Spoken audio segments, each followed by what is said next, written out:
특정 지역만 거래가 되고 거래량도 좀 많지 않다 보니까 힘이 좀 약하다. 저는 원화자산이라고 할 수 있는 부동산의 몰빵은 저는 굉장히 위험하다고 보고요. 아마 앞으로 20년 지나면 재건축이 더 이상 테마가 안 될 겁니다. 우리나라 임대사업자를 전세형 임대사업자보다는 월세형 임대사업자를 육성을 해야 이게 깡통 전세의 비극도 막을 수 있고.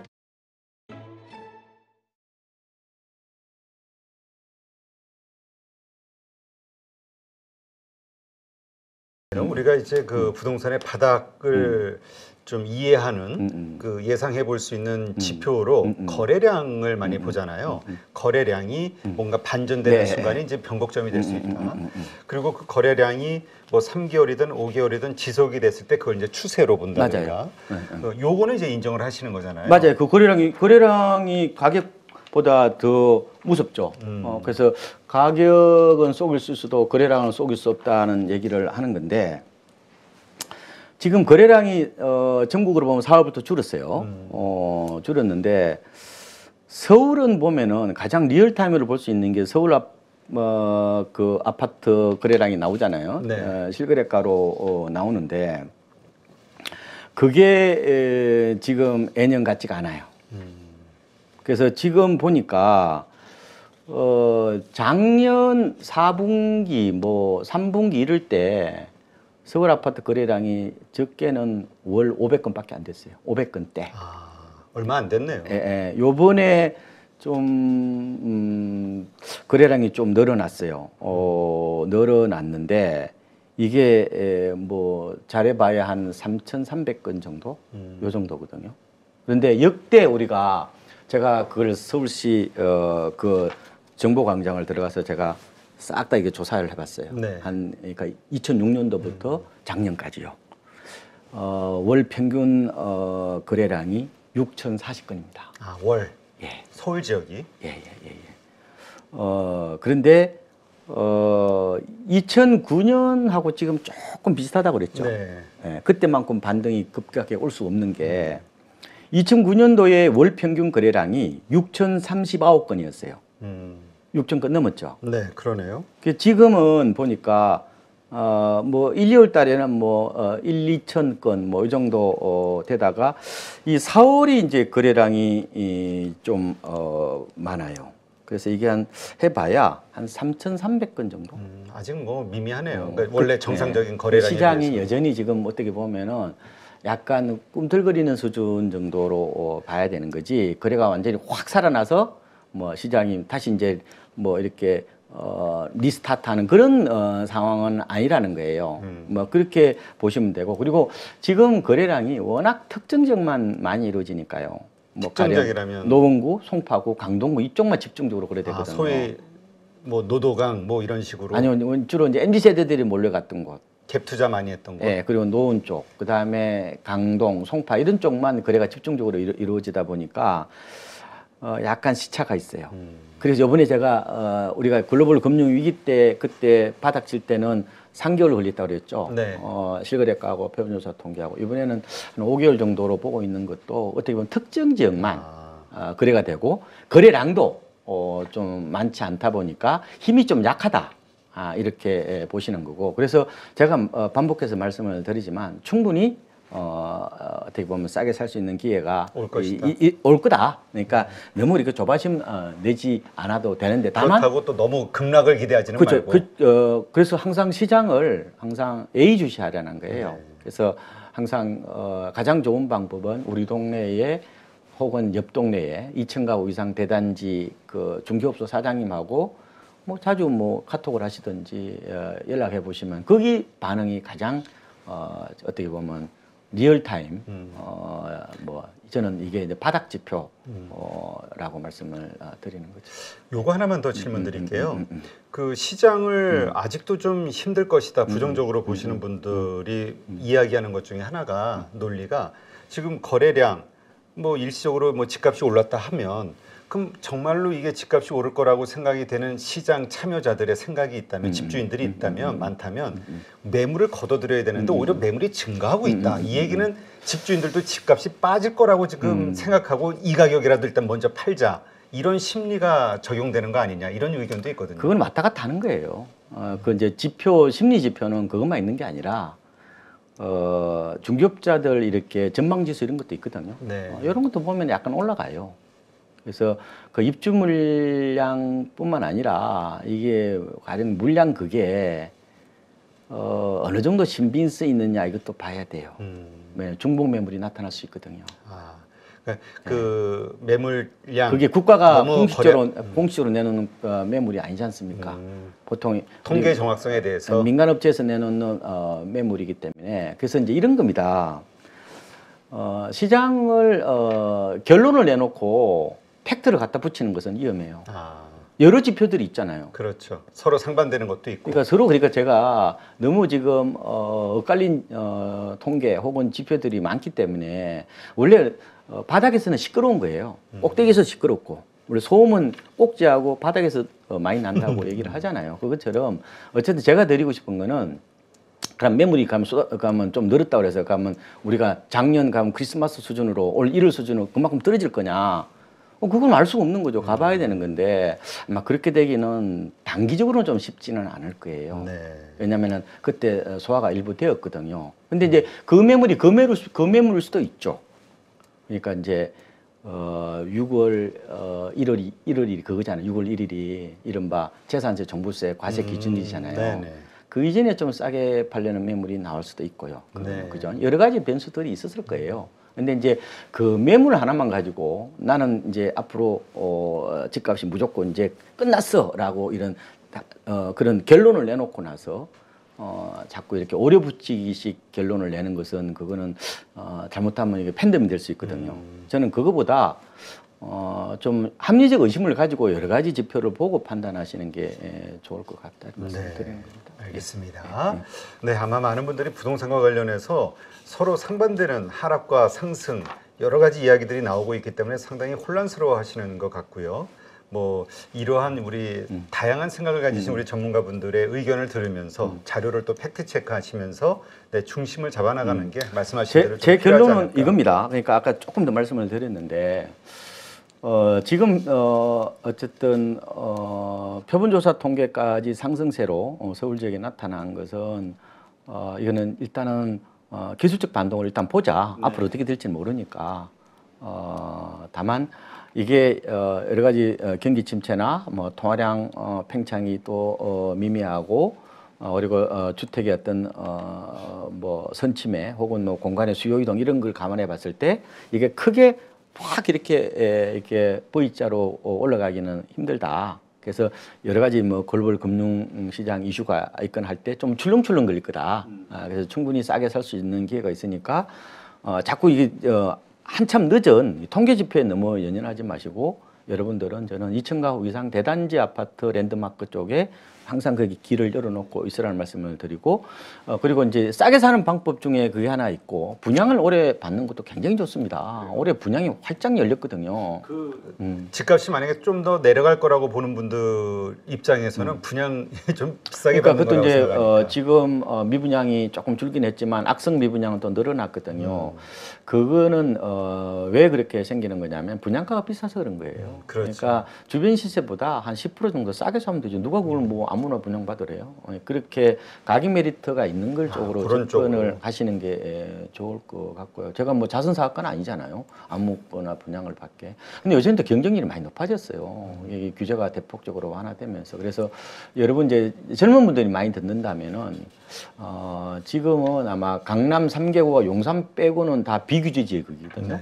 근데 거기는 85제곱미터 이하는 60%가 추첨제예요.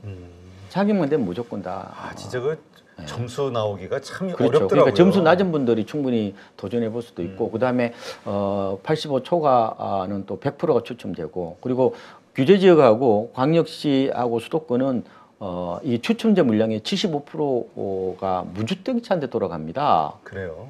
그래서 무주택자분들은 오늘 지금 집 사기 아마 현장 가보시면 애매할 거예요. 바닥에서 올라버려 가지고. 그렇죠. 그렇다면은 제가 세 가지 이제 말씀을 드렸는데, 그러니까 금매물 좀 더 기다려 보시고 그러고 시장을 팔로우하면서 하나는 분양 쪽에 계속해서 이제 노크를 해보시는 거죠. 뭐 어떤 분은 분양 뭐 당첨되면 어떡하냐 걱정하시는데 걱정하지 마십시오. 당첨 안 되니까. 요새 기본이 100대 1이에요. 그다음에 왜냐하면 이게 중간에 전매도 할 수 있으니까요. 지금 많이 바뀌었거든요. 하긴 근데 참 그 말씀하시니까 바닥을 알 수 있는 가장 확실한 징표로 정부 정책의 그 최후 정책, 양도세 몇 년간 면제, 요것이 나왔을 때가 진짜 바닥을 그랬죠. 알 수 있는. 그렇죠. 그래서 그런 거 됐죠. 그래서 옛날에 그래서 보통 대통령이 또 이렇게 정부사 창고에 가가지고 보통 이 펀드 가입하면 그때가 보통 바닥이더라고. 그거하고 좀 비슷해, 그죠? 그러니까 그러한 것들이 아직 안 나왔으니까 양도세 중과 완화, 뭐 한시 이번에 실거주 의무 폐지가 됐잖아요. 그것도 지금 어떻게 될지 몰라요. 아직 확정이 안 됐잖아요. 확정이 안 됐나요? 전매 제한은 완화가 됐는데. 비판 의견이 많이 있던데. 그거 지금 뭐 팔고 나서 내가 그 집에 다시 가서 살아야 된다 뭐 얘기하는데 그건 어차피 정리가 될 겁니다. 정리가 되는데 어쨌든 지금 뭐 양도세 뭐 한시적 감면할 때가 올 거다. 글쎄요, 저는 별로 안 올 것 같은데요.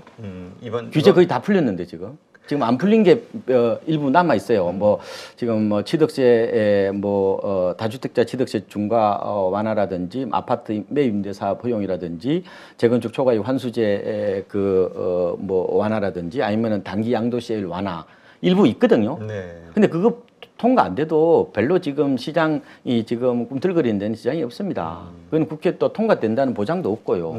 그래서 그런 상황인데 지금 양도세 한시적 감면을 하겠습니까? 저는 안 할 것 같은데요, 이번에. 만약에 이제 그거를 기대하시는 분들 그때 할 때 제가 나올게요.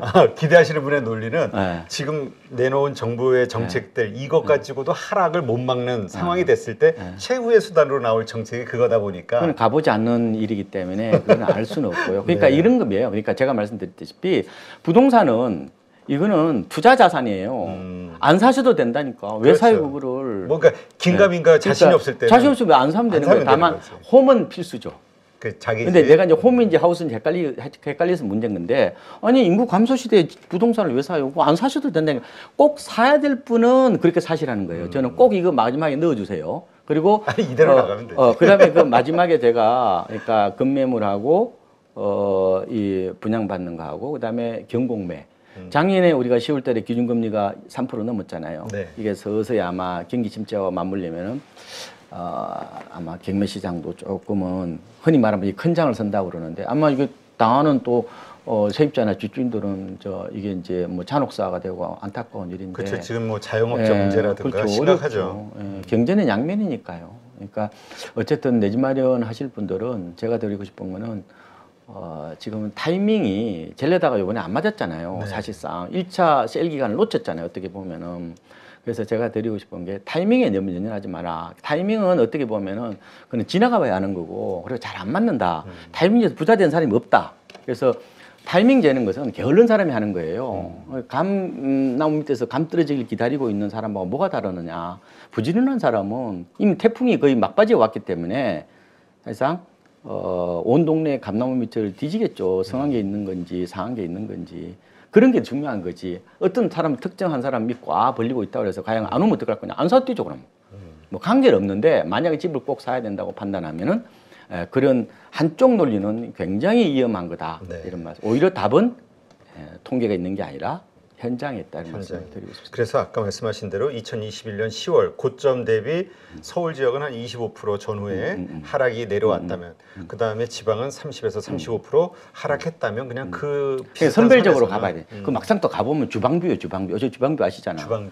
아니 막상 보면은 뭐 1층 보니까 옆집하고 뭐 이렇게 뭐 서로 맛보이는 거. 그러니까 주거 여건이 안 좋은 거죠. 집에를 갔는데 그 초대받아서 갔는데 아니 동과 동 사이가 너무 가깝고 유리창이 또 커가지고 그냥 건너편 거실과 안방이 다 환히 보여 서로. 그걸 안방뷰라고 그러는 거죠 이제. 그게 안방뷰예요. 그 아침 일날 서로 인사하시고 그런 거죠. 실제로 그런 매물이 지금 아주 싸단 말이에요. 그래서 막상 현장에 가보면은 한번 가보세요. 막상 가보면은 내가 갈 수 있는 게 그렇게 많지 않아요. 그래서 범위를 좀 넓게 잡으시라고요. 특정 지역을 고집하면은 내가 원하는 매물이 없습니다. 그래서 조금 범위를 넓게 이래서 제가 이걸 보고 거물 낚시한다고 그러거든요.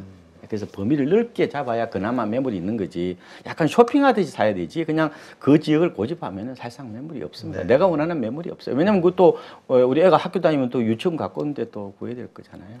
근데 참 아까 그 잠깐 언급하셔서 좀 질문을 드리면은 지금 이제 우리 인구 구조 이제 점점 줄어들고 있고 인구 감소에 대한 이슈 나오고 있고 여기서 다시 참 해묵은 질문이긴 합니다만 식상한 앞으로 부동산 장기적으로 전망이 있냐? 이제 인구가 줄어드는데 이게 오래된 화두잖아요. 근데 계속 일본처럼 될 것이다 했지만 이제까지는 계속 상승했단 말이죠. 지금 시점에서 어떻게 보세요? 이제 인구 감소 시대의 생존 전략과 관련된 건데요.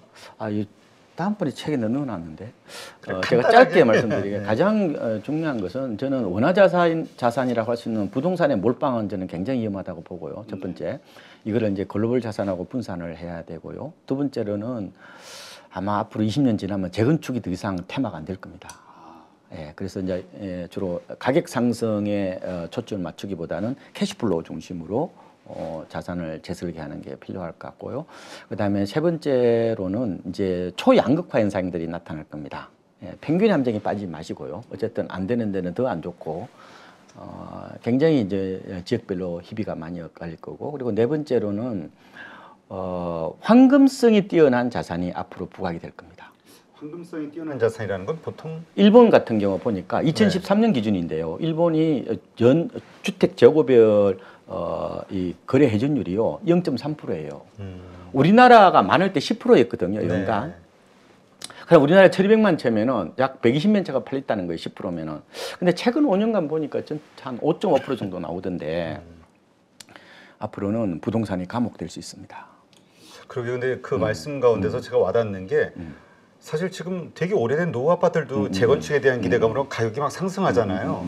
근데 만약 인구가 줄어드는 어떤 그런 상황이 됐을 때 그 수요자가 만약에 많지 않을 때 그 재건축은 엄청난 재건축은 되겠는데 물론 이게 용적률을 무한대로 늘릴 수가 없죠. 근데 이미 우리 많이 늘려놨잖아요. 그러니까 이미 많이 늘렸단 말이에요. 지금 아마 목동이나 뭐 여의도나 이런 상계동, 압구정 이런 데 재건축이 끝나면 그다가 또 재건축할 거예요. 아마 굉장히 힘들 겁니다. 리모델링도 여의치 않고요. 왜냐하면 더 올릴 수 있다고 그러지만 이게 도시 자체가 이게 이제 황폐해지고 설렁화될 수도 있고 여러 가지 이게 답답해서 못 살아요. 그렇죠. 뭐 그런 측면에서 가만히 보면 아마 앞으로 아마 인구 쇼크가 제 생각에는 2030년부터 아마 서서히 나타날 건데 이 지형도가 많이 달라질 겁니다. 그래서 이제 가격 이른바 우상향 기후제를 지내고 사는 제가 이제 그 지난번에 아파트 교라고 그랬잖아요. 그렇죠. 그런 것도 많이 사라질 겁니다. 그래서 이제 그러면 가격이 오르지 않는다면 내가 보상을 받아야 되거든요. 그렇죠. 바로 그게 바로 월세나 같은 이런 캐시플로우 지금 중심으로 봐셔야 되죠. 그 정부에서 요새 전세 사기에 대한 피해가 좀 심각해지다 보니까 이걸 좀 폐지와 관련해서도 생각을 하고 있잖아요. 일단 이건 어려운 거라고 봐야겠죠. 전세는 구조적으로 아마 폐지는 어려울 겁니다. 폐지는 어렵고 그 개인 간의 공간을 매개로 한 채권 채무 관계잖아요. 이걸 그렇죠. 어떻게 정부가 통제를 합니까? 다만 이제 전세가 최근 들어서 이게 긍정적 기능에서 이런 역기능들이 잘 부각이 되니까요. 예, 전세가 그동안에 내 집 마련 사다리 역할 혹은 강제 저축으로 이제 목돈을 챙겨오는 어떤 그런 기능이 강했다면은 최근 들어서 깡통 전세라든지 갭 투자의 어떤 부작용 이게 결국은 집값의 어떤 변동성을 키우고 하는 어떤 측면이 있단 말이에요. 그래서 제 생각에는 이거를 이제 전세를 강제로 없애기보다는 아마 아파트는 그나마 남아 있을 거고 다세대 다가구 이 비아파트 쪽으로는 뭐 사실상 세입자가 안 들어오기 때문에 그렇죠. 급속한 월세화 현상이 나타날 겁니다. 그래서 이 깡통 전세의 문제를 어떻게 해결할 거냐, 뭐 제 생각에 굳이 제도를 마련한다면은 에스코로는 안 한다고 그랬거든요. 왜냐면 그 누가 비용을 내야 될 그렇죠. 거냐, 또 이자도 안 나오잖아요. 근데 아마 임대사업자에 대해서 이제 집값의 보증금을 한 50% 정도는 받도록 하는 거죠, 가령. 아, 법적으로. 가령 임대사업자. 그러면은 그에 대해서 혜택을 주면 되잖아요. 그래서 임대사업자가 사실상 전생 임대사업자는 갭투자하고 비슷한 거거든요.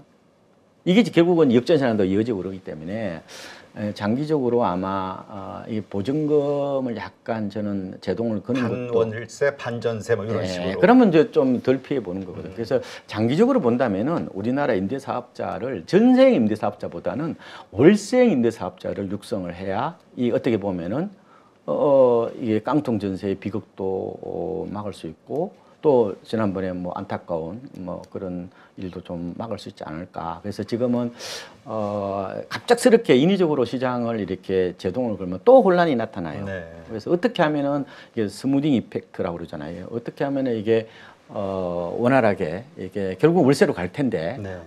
갈 수 있도록 하느냐 그런 여러 가지 뭐 제도적 장치들은 좀 마련해야 될 거로 생각을 하고 있습니다. 네, 알겠습니다. 오늘 이렇게 해서 KB부동산 수석 전문위원이시죠, 박원관 박사님과 현재 우리 한국의 그 부동산 여러 가지 전반의 문제점과 현황들 한번 점검을 해봤고요. 9월달에 책 나온다고 그러셨죠? 예, 그때 한번 다시 모겠습니다. 네, 그때 한번 보시고 이 지금 나눴던 예, 이 거래량이라든가 이 집값 상승이 어떤 식으로 그다음 또 진전이 됐는지 말씀 듣도록 하겠습니다. 오늘 수고하신 박원관 박사님 고맙습니다. 네, 고맙습니다.